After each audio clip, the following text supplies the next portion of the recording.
কি চান্স আছে? বাংলাদেশ তো উঠছে, কিন্তু নেপাল যদি জিতে যেত তাহলে উঠতো না, মানে তাহলে আবার একটা সমস্যা হয়ে যেত।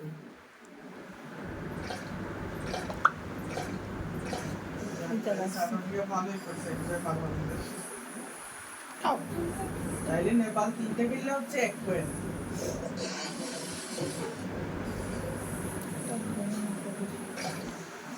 আমি কেমনে জানি? তোমরা তোমরা খাওয়াইছো, তোমরাই আর ভালো কথা।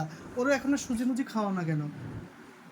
এত খাবার অর্ডার করো, এটা আইন না ফ্রিজে রাখা দাও। বিকেলে দিব আইন না ফ্রিজে রাখা দাও। সুজি রুটি একটু খাওয়ানো অভ্যাস করেছি না, সুজি বিকেলে দিব।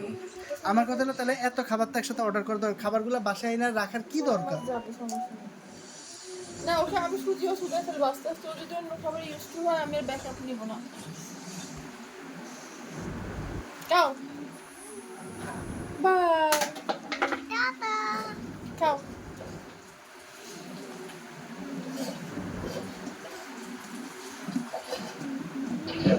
মজা।